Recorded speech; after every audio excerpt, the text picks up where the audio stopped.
Hi, it's Heather. Welcome to the part of the module about finding data. Finding data is a lot easier than it used to be thanks to the internet and also more and more to open data movements and the ideas of transparency and accountability in research and data. Because of that, many more non-academic individuals and organizations have access to all kinds of really interesting data. Where to find the data? Of course, the most obvious place to start is Google. If you have a topic, you enter the topic into Google, usually with the word data, and there you go. You have some results. We're going to use an example of refugee data. I'm doing quite a lot of work right now on how to understand and support and put in place policies for refugee resettlement using data. So data science for refugee resettlement is one of the projects I'm doing a lot of work on right now. So we'll say that we want to find some data. So we'll Google refugee data, and this is what we get. However, if you make a few small changes to your Google search, so if you use file type XLS, that's telling Google that you're only looking for files that are Excel sheets. So immediately it ignores everything that's not an Excel sheet. And an Excel sheet is usually a very good place to start because much data is stored in Excel sheets. Other extensions to try or other file types to try are CSVs or the fancier, newer versions of Excel like XLS.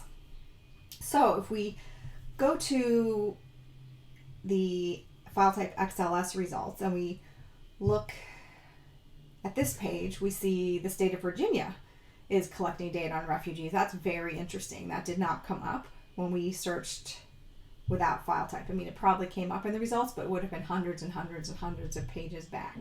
So here right on page 2, we have a very interesting piece of data on refugees. Looks like the state of Virginia is keeping very careful public data on refugees that settle in Virginia and where they came from, and also even what type of refugees they are. That is very cool. Could we show the flow of refugees by state? That would be a very interesting data journalism piece. So then we go to the next page, and here is protection incident monitoring inventory. I'm not sure what that is, but it came up as refugee data. If we take a look, it looks very interesting. One of the useful things about pieces of documents like this is that it tells you what other people are tracking. It tells you what data points and variables and indicators are important to people working on the ground in your story area. So in this case, on the ground with refugees. Here we have a semi-public website. That's very interesting. Semi-public is very interesting. Might be a good source or it might be a good lead, something unusual. Children, there's an interesting topic you might want to consider if you're going to work on refugees. And transgender, that's also very interesting. So you can see how finding data really does contribute to the iterative process. Simply the act of looking for data will often help you form possible angles for stories, build a foundation of understanding of your topic. This is a very important process, and this data here has a lot of metadata. We'll be talking more about metadata very soon. Metadata is data about your data, information about your data. So that's very important. We'll spend a lot of time on that shortly. Now if we use the CSV file type, we see that again, we get the data to show up much more quickly, and oftentimes data from sources that you might not ever see. I've had very interesting data come up from things like school board meetings where everything is public, but it's not really published, and it certainly isn't published in a way that's easy to find. So searching by file type is very useful. Another very useful trick is searching in images. This seems counterintuitive. You want data, but one of the very important aspects of data and data journalism, as our colleague Alberto Cairo knows quite well, data visualization is very important right now. So by searching in the images section for refugee data, we will probably find people who are working with data on refugees and analyzing it in interesting ways. This doesn't mean that you should take all of this to be truth. There's lots of bad visualizations and poorly done visualizations. However, it can be very helpful if you are extremely careful. Here is the Visual Loop website, which is doing something interesting with refugee data. We can't really understand what they're doing from here, but if we follow the link, we end up with some very interesting sources that are using data about refugees to answer questions. The New York Times is here, several other popular publications, some much less known publications, and also things that aren't in English, because we're searching in images here, not in English. So that can be a very good lead of where to find some unusual and important data that you might not otherwise find anywhere. So after Google search, the next obvious thing to do is data repositories. Now, some data repositories are indexed by Google, which means their results will show up in your Google searches. But many, many, many data repositories are not indexed by Google, which means they won't show up. So you need to go specifically to the data repository and search there. In the course materials, we've provided a list of many different data repositories that we know about and use. And one of the great things about a MOOC is that you can go and make your own contributions, so we can all learn from you and find new data sources from you. Here's a couple of examples. NICAR maintains a database that has some very interesting things in it. You'll want to note that some of the data in this data repository is free and some of it you pay for. That's also true of ProPublica. ProPublica has an outstandingly good data store. It's not very big, but the data it has there is very, very good quality and answers some very interesting questions. Some of that data is free and some of that data you would need to pay for. I have paid for data here, and it's always worth the money. Here's Enigma, which catalogs a lot of publicly available data in interesting ways. And if we use this for some refugee data, we'll find Al-Qaeda and Texas budgets. That's interesting. These are pieces of data that you would find if you search through 100 pages of Google search results. But this makes it easier. And it also gives you some ideas of angles that you might be able to take with data that you hadn't thought of before. Open data is a very important source, although it's usually not the best source. The data is usually okay, but the data that they make public often won't answer the questions that you need.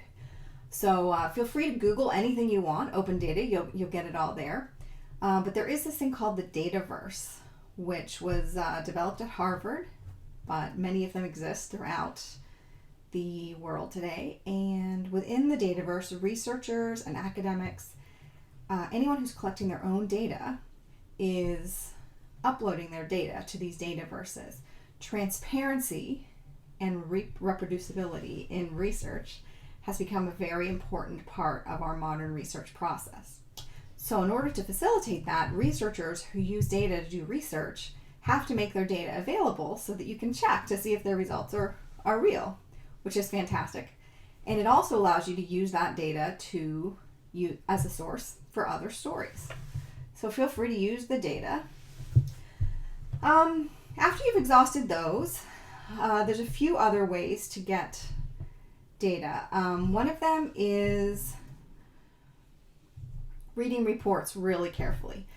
So if you have usually a PDF report from an organization that is studying or advocating in your topic, in our example, it's refugees. If you read these reports really carefully, there's usually little teeny tiny links to the data. So here's an example of the OECD migration report. If you look way down here, you'll see an example of the link. If you click that link, you'll get an Excel spreadsheet, and that Excel spreadsheet will have all of the data that's behind the report. Now, it won't have the micro data, but it'll have the summarized tables. And oftentimes, some of these tabs are tables that are not included in this PDF. They're sort of behind the scenes analysis that they did, but maybe were too complicated to report on. And those are gold in terms of data journalism. If you really can't find your data anywhere, then you can scrape it. There's a couple of different ways to scrape data. Import.io, or Import.io, I think is how you say it, is a great website that we use quite a lot. It's very logical, has a quick, intuitive way to work with it. You need to practice for a little while, and then you can get data off of any website that has data. Or if you want to learn how to code or hire someone to code, you can scrape data from almost any website that has data that's either publicly available or hidden kind of in the depths of the website. If you're going to scrape data or use data that's a little bit hard to find, it's very good to take some time to think about the ethics. There's no single consensus on exactly what the ethics are of using data that's semi-public, as we saw in that link, or that's scraped. Many people will say if it's on the internet, then it is public and it's usable. That's fine, but that's not legally written in anybody's code of ethics that I'm aware of. Please feel free to add things in the discussion if you're aware of an official answer, but I think there's many different perspectives on what data is actually free to use and what data isn't. It's very important to read the user terms and conditions on any website where you're scraping data or any report that you're taking data from. It's also really important to look at the robots.txt file. This is only if you're going to scrape data. If you're going to scrape data, you need to look at the robots.txt file at the root of the website, because that will basically tell you which parts you are and are not allowed to scrape. And there's a very, very good article here on the ethics, a big conversation about the ethics of scraping data. If you're using data that's in a report or that's easily downloadable as an Excel spreadsheet from somebody's website, you're on very solid ethical grounds. However, if you're scraping website, you might want to take some time to think about what you're doing and who it could expose and the consequences of that. So this module has shown you many different ways to find data: Google searches, special Google searches, looking carefully at reports, and scraping data. Our very next module is going to show you, once you have that data, how to understand that data just before you start working with it. Thanks a lot.